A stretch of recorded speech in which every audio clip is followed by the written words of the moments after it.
Hello everyone, আসসালামু আলাইকুম। Welcome back to my another blog. আশা করি সবাই ভালো আছেন। আমিও আলহামদুলিল্লাহ ভালো আছি। ভিডিওটা ছিল কিছুদিন আগের, এর মধ্যে এডিট করা হয়নি, তাই শেয়ার করাও হয়নি। কিছুদিন আগে উত্তরা দিয়ে বাড়ি গিয়েছিলাম, তো সেখানে ভাইরাল শ্বশুরবাড়িতে হাঁসের মাংস খেয়ে আসলাম, আর অনেক কিছু খেয়েছি। তো সব কিছু মিলিয়ে থাকছে আজকের ভিডিওটি, আশা করি শেষ পর্যন্ত দেখবেন। বাসা থেকে উত্তরা দিয়াবাড়ি পর্যন্ত যেতে আমাদের প্রায় 1.5 ঘন্টা সময় লেগেছে। এটা ছিল সেই উত্তরা দিয়াবাড়ি।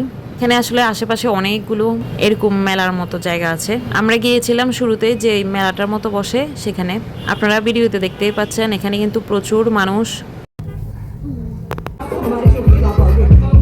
খুবই জমজমাট একটা প্লেস। তো গাড়ি থেকে নেমে এই যে আশেপাশে আগে একটু ভিডিও করে নিচ্ছি। তো রাইয়ান বলছিল নাগরদোলায় উঠবে, এখন আমরা এই যে নাগরদোলার ওখানে যাচ্ছি। পরে কিন্তু আসলে নাগরদোলায় ওঠা হয়নি, কারণ এখানে আমরা যখন নাগরদোলায় উঠতে যাচ্ছি তখন দেখলাম যে আসলে নাগরদোলার মধ্যে রেলিং নাই, মানে সাইডে যে গেটগুলো থাকে এগুলো ছিল না। তো আসলে রাইয়ান মুস্কান দুজনকে নিয়ে একটু রিস্কি হয়ে যাচ্ছে, যার জন্য আমরা নাগরদোলায় উঠি নাই। এরপর রাইয়ান আসলে দোলনায় উঠতে চাচ্ছে না, কিন্তু মুস্কান দোলনায় ওঠার জন্য কান্না করছে। তো এদিকে ওর বাবা ওদের সাথে কথা বলতেছে যে কোথায় যাবে। আমি আশেপাশে একটু তখন ভিডিও নিচ্ছিলাম। এটাতে উঠতে চেয়েছিল কিন্তু আমরা দেই নাই, কারণ আসলে এটাতে বাচ্চারা অনেক ভয় পায়, আমার নিজেরই অনেক ভয় লাগে এটাতে। তারপরে এটাও ক্যান্সেল করলাম। তো রাইয়ানা তো তখন খুব মেজাজ খারাপ হয়ে গিয়েছে, ও বলতেছে ও আর কোনোটাতে উঠবে না। আর এদিকে যে মুস্কান একা একা বসবে দোলনায়, তো ও একটাতে বসছে, আমরা তিনজন তিনটাতে বসেছি। রাইয়ান আমার সাথে, রাইয়ান বলতেছে ও নাকি এটা ছিঁড়ে পড়ে যাবে, ও উঠতে চাচ্ছিল না। তো এরপর মুস্কানকে আমি কোলে নিয়ে এই যে আমরা দোল খাচ্ছিলাম, কিন্তু মুস্কান তখন আসলে কান্না করছিল, ও একা সামনে বসবে। তা আমি তো ওকে ধরেই রেখেছি। আর এটাতে ওকে আমি যে ছেড়ে দিই সেই অবস্থা ছিল না। তো এটাতে যদি আসলে সামনের লক সিস্টেম থাকতো তাহলে হয়তো ওকে বসানো যেত, কিন্তু তাও আসলে ছোট বাচ্চাদের এভাবে একা একা ছাড়া কখনোই উচিত না। তো এর মধ্যে কিন্তু রাইয়ান অলরেডি খুব মজা পাচ্ছিল। তো ও বলতেছে যে না আম্মু এটাতে ভালো লাগছে। তো এরপর ওখান থেকে নেমে এই যে ট্রেনে উঠবে ভাবছিল। তো রাইয়ান বলতেছে ও আর কোথাও উঠবে না, ওর ক্ষুধা লাগছে, ও কিছু খাবে। তো এখান থেকে পরে আবার চলে গেলাম। এরপর আমার হাজব্যান্ড বললো যে আশেপাশে আগে কি কি খাবার আছে একটু দেখে নাও, তারপর অর্ডার করবা। আর আশেপাশের অবস্থাটা একটু দেখুন, কি পরিমাণ মানুষ এখানে, আর প্রত্যেকটা দোকানে মানুষের অনেক ভিড়। তো আমরা এখানে আস্তে আস্তে হাঁটছি, আর চারপাশটা আমি একটু ভিডিও করে নিচ্ছিলাম। আর উপরে ফ্লাইওভার দিয়ে একটু পরপর কিন্তু মেট্রো রেল যাচ্ছিল। এখানে আবার বেলুন দেখে মুস্কান বলতেছে যে ওকে বেলুন কিনে দেওয়ার জন্য। ওকে বুঝিয়ে সুজিয়ে একটু চুপ করালাম, কারণ এখন বেলুন টেলুন নিয়ে খেতে বসলে কিন্তু একটু ঝামেলাই হবে। তো এই যে এটা ছিল একটা খাবারের স্টল। তো এখানেও অনেক আইটেম ছিল। আমি আসলে জিজ্ঞেস করি নাই, আমি জাস্ট কয়েকটা ভিডিও নিয়ে নিয়েছিলাম। এখানে ছিল ফিশ আইটেম, অনেক রকমের সামুদ্রিক মাছ ছিল, কাঁকড়া ছিল, কোরাল ছিল, আরও কী কী জানি মাছ ছিল। তো মাছের একটা দোকান ছিল, আর সব কিন্তু চিকেন, বিফ, তারপর মাটন, এই টাইপের আইটেম আর কি। আর এই যে এটা ছিল শ্বশুরবাড়ি ভাইরাল দোকানটা। তো এখানে দেখলাম যে খুব সুন্দর কিন্তু গ্রান বের হয়েছে। খাবারের স্টল মোটামুটি আমি সবগুলো ঘুরেছি, কোনো স্টল থেকে আসলে এত সুন্দর গ্রান বের হয়নি। তো এখানে দেখলাম যে প্রত্যেকটা খাবার থেকে অনেক সুন্দর গ্রান বের হচ্ছিল।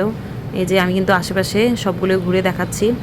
তো শ্বশুরবাড়ি যেটা ছিল ওইটা একটু ক্লিনও ছিল মোটামুটি। আর এই যে এগুলোর অবস্থা কিন্তু খুব একটা ভালো না, আশেপাশে আপনারা দেখতেই পাচ্ছেন। আর প্রত্যেক স্টলে আসলে কমন খাবারই ছিল, যে হাঁসের কালাভুনা, হাঁসের চুই ঝাল, গরুর চুই ঝাল, মুরগির চুই ঝাল ভুনা, এই টাইপের খাবারই কিন্তু সব স্টলে ছিল।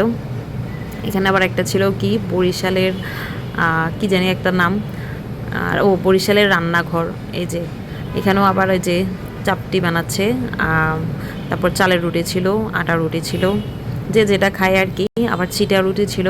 এখানে আবার মোমো আইটেম, চাউমিন ছিল, তারপরে আইসক্রিমের কিছু আইটেম ছিল।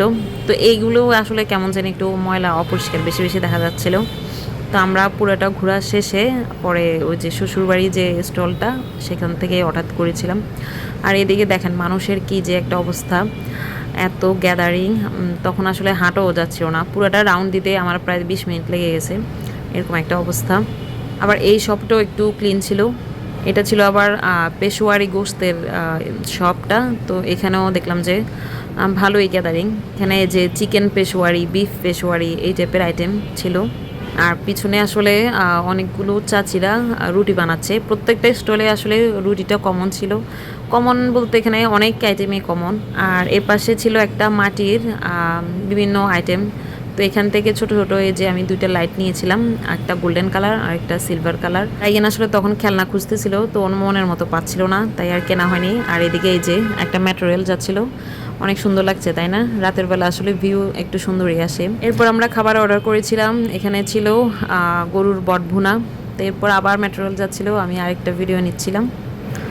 যাই হোক, আমরা অর্ডার করেছিলাম ছিটা রুটি। তো ছিটা রুটিগুলো আমার কাছে খুব একটা সুবিধার মনে হয় নাই। আমরা 2 পিস নেওয়ার পরে আর ছিটা রুটি নেই চালের রুটিটাই নিয়েছিলাম।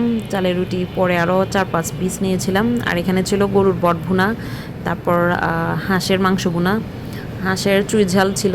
তো যেহেতু রাইয়ান মুস্কান খাবে তাই আর চুই ঝালটা নেই। আর এগুলো বলেছিল যে একটু কম ঝাল, কিন্তু আসলে মুখেই দেওয়া যাচ্ছিল না। মুস্কানকে একটু ঝোল মেখে মেখে হালকা দিয়েছি, মানে ওকে কোনো গরুর বট খাওয়াতে পারে নাই, আবার হাঁসের মাংস ওকে দিতে পারে নাই, এত পরিমাণ ঝাল ছিল। তো এই যে এটা ছিল শ্বশুরবাড়ি, যে শপ নাম্বার 4। আপনারা কেউ যদি উত্তরা দিয়ে বাড়ি আসেন তাহলে এখান থেকে এটার পরিবেশটা আমার কাছে একটু ঠিক লেগেছে, বা এই যে রান্নার যে চারপাশটা, চুলার চারপাশটা একটু ক্লিন ছিল। তো এরপর আমার হাজব্যান্ড গাড়ি পার্কিং থেকে আনতে চলে গিয়েছিল, আর আমি এখানে রাইয়ান সহ দাঁড়িয়ে একটা মালাই চা অর্ডার করেছিলাম। তো চাটা বানাচ্ছিল।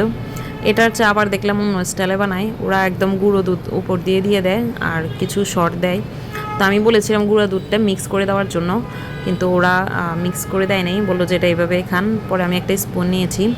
এরপর চাটা খেয়ে আমরা রওনা দিয়ে দিলাম বাসার উদ্দেশ্যে। আর মুস্কান তো এই যে গাড়ির মধ্যে লাইট জ্বালিয়ে দিয়েছে, ও অনেক এনজয় করতেছিল, এটা ওর অনেক পছন্দ হয়েছে।